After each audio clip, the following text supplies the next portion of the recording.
गोविंद सिंह के लिए आप क्या कहना चाहते हैं? बिहार विधानसभा से कैस लगाया जा रहा था कि आपको या आपसे संबंधित किसी को टिकट दिया जाएगा क्योंकि वहाँ भारी संख्या में आपके कार्यकर्ता हैं। अभी तक 30 सालों में ऐसा क्या हुआ कि गोविंद सिंह, डॉक्टर गोविंद सिंह जो कि अभी नेता प्रतिपक्ष हैं, उनको हरा नहीं पाई पार्टी? मेरा छोटा भाई है अमरीश शर्मा, गुड्डू मेरा छोटा भाई। हमारे साथ हैं प्रदेश उपाध्यक्ष मुकेश चौधरी जी।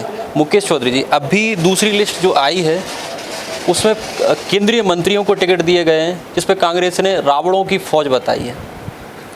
देखिए, हमारे रामायण में कहते हैं कि जागो प्रभु दारुण दुख देई ताकि मत पहले ही हर ले।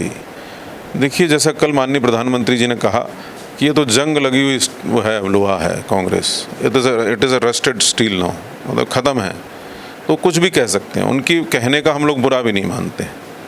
दूसरा, जो लोग राम को नहीं मानते थे वो हमारे प्रत्याशियों को, हमारे नेताओं को अगर रावण की फौज कहेंगे, जो राम को काल्पनिक मानते थे, राम सेतु को काल्पनिक मानते थे, रामायण को नहीं मानते हैं, राम वन पथगमन को नहीं मानते हैं, राम काल को नहीं मानते हैं, अब वो लोग निरंतर, मैं देख रहा हूँ कि उनके नेता हनुमान जी की भी पूजा कर रहे हैं, राम जी की भी पूजा कर रहे हैं। तो ये तो गिरगिट हैं, ये समय समय पे अपना रंग बदलते रहते हैं। जब इनको आवश्यकता होती तब हिंदू बन जाते हैं, जब आवश्यकता होती तो मुस्लिम परस्त हो जाते हैं, ईसाई परस्त हो जाते हैं। तो ये इनका देश इनका भरोसा नहीं करता है, इन पर विश्वास नहीं करता है। लाहौर विधानसभा से कैस लगाया जा रहा था कि आपको या आपसे संबंधित किसी को टिकट दिया जाएगा क्योंकि वहाँ भारी संख्या में आपके कार्यकर्ता हैं। अभी वहाँ पे हाल ही में गुड्डू शर्मा, अमरीश शर्मा गुड्डू भैया का टिकट हुआ है, तो आप अपने कार्यकर्ताओं को क्या संदेश देंगे? आपने कहा कि मुझसे संबंधित ही टिकट दिया जाएगा, यही कहा। एक कयास लगाए जा रहे थे आपको या आपसे संबंधित किसी? ये कयास नहीं, यथार्थ है। मुझसे संबंधित ही टिकट है। भारतीय जनता पार्टी का प्रत्येक प्रत्याशी और प्रत्येक कार्यकर्ता मेरा भाई है, मेरा परिवार है। गुड्डू मेरा छोटा भाई है, अमरीश शर्मा गुड्डू मेरा छोटा भाई है। और भारतीय जनता पार्टी का कार्यकर्ता होने के नाते मैं जितनी भी प्रयास कर पाऊँगा, मैं पहले भी लाहौर में कह के आया हूँ कि मुझे वहाँ के कुशासन को ख़त्म करना है। वहाँ जो जंगल राज है, जो निरंतर शासन का धन का दुरुपयोग हो रहा है, शासन के धन अपनी तिजोरियों में जो भर रहे हैं वहाँ के प्रतिनिधि डॉक्टर गोविंद सिंह, ऐसे लोगों को वहाँ चुनाव हराना है और उसके लिए सबको मिलकर मेहनत करनी पड़ेगी। पार्टी के निर्णय के साथ रहना पड़ेगा, पार्टी के प्रत्याशी की पूरे दम खम से मदद करनी पड़ेगी। अभी तक 30 सालों में ऐसा क्या हुआ कि गोविंद सिंह, डॉक्टर गोविंद सिंह जो कि अभी नेता प्रतिपक्ष हैं, उनको हरा नहीं पाई पार्टी?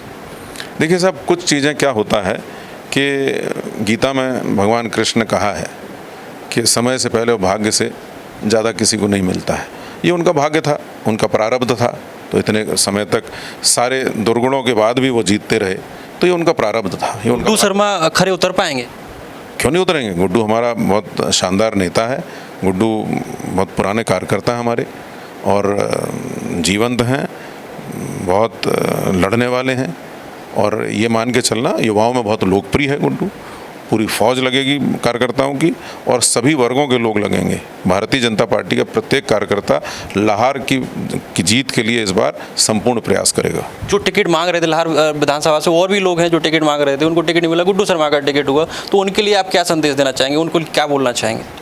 नहीं, देखिए, हर विधानसभा में एक प्रत्याशी नहीं होता है, कई लोग मांगते हैं। सब हर जो व्यक्ति कुर्ता पजामा पहनता है, जो व्यक्ति नेतागिरी करता है, उसका अंतिम ध्येय कहीं ना कहीं अंतिम लक्ष्य होता है कि विधायक बन जाएं, सांसद बन जाएं, जनपद अध्यक्ष बन जाएं, जिला पंचायत अध्यक्ष बन जाएं, और होना भी चाहिए भाई। अगर किसी के अंदर महत्वाकांक्षा नहीं है तो he is a dead man, वो लाश, चलती फिरती लाश है। महत्वाकांक्षा होनी चाहिए, लेकिन महत्वाकांक्षा अति नहीं होना चाहिए। जब पार्टी जिसका तय कर दे, हम सब मांगते हैं, पार्टी जिसका तय कर देती है उसके साथ सारे कार्यकर्ता और सारे प्रत्याशी खड़े रहते हैं। और ऐसा भी नहीं है कि जो मांगने वाले थे उनको दिया नहीं, पार्टी ने कई बार उनको लड़ाया, कई बार उनके परिवार में टिकट दिया। तो इसलिए ऐसा नहीं है कि उनका ध्यान नहीं रखा गया, उनका सबका ध्यान रखा गया और वो सब लोग भी अब आगे पार्टी का ध्यान रखेंगे, ऐसी पूरी उम्मीद है। गोविंद सिंह के लिए आप क्या कहना चाहते हैं? गोविंद सिंह जी में ऐसी कोई विशेषता नहीं कि उनके बारे में कुछ कहा जाए। वहाँ पे बताया जंगल राज हमने ख़त्म किया। हमने गोविंद सिंह जी का इंटरव्यू लिया तो उन्होंने बोला, हमने बोला आपकी विधानसभा में जंगल राज आया है? बोले नहीं, जंगल राज ख़त्म किया है हमने, जंगल राज था, अभी आप देखिए यहाँ पे हमने जंगल राज ख़त्म किया है। अच्छा, एक बात मुझे बताइए, आप उनसे ये पूछिए कि 35 वर्षों में ऐसा कोई विकास का चिन्ह बताएं जो स्थायी हो, जिससे लाहौर जाना जाता हो। 35-37 वर्षों से वो लाहौर विधानसभा का प्रतिनिधित्व कर रहे हैं, मंत्री भी रहे कई बार, और ताकतवर मंत्री रहे।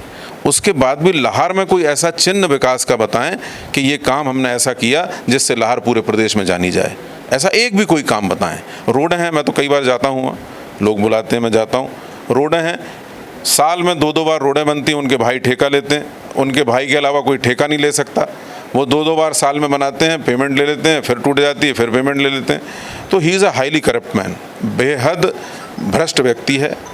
और मैंने तो मतलब लाहौर के लोगों ने देखा है कि कैसे एक स्टूल और एक साइकिल से और एक टेबल फैन से अरबपति होते हुए लोगों ने उनको देखा। मैं तो उनसे चाहूँगा कि वो युवाओं की क्लास लें, प्रदेश के युवाओं की क्लास लें कि ऐसा कौन सा व्यापार है जो 4 बीघा से वो 4000 बीघा के आसामी हो गए। ऐसा कौन सा व्यापार है, वो प्रदेश के युवाओं को बताएं कि ऐसे व्यापार से इतनी जल्दी लोग अरबपति होते हैं, खाकपति से अरबपति होते हैं। ये उनको बताना चाहिए, उनको क्लास लेनी चाहिए युवाओं की, और युवाओं को कैसे टैलेंटेड बने उनकी तरह। जिस तरह का वो भ्रष्टाचार करके कमा रहे हैं, ये युवाओं को भी तो सिखाएं कि ऐसे करना चाहिए। जैसे आपने बोला कि कोई ऐसा काम बताइए जो लाहौर विधानसभा पूरे प्रदेश में जाना जाए। हमने भी उनसे पूछा आपने यहाँ पे क्या किया 30 साल में, तो बताया इंडोर स्टेडियम बना है, स्विमिंग पूल बन रहा है, रोडें देखिए। आज से 20 साल पहले की तस्वीर देखिए और आज की तस्वीर देखिए।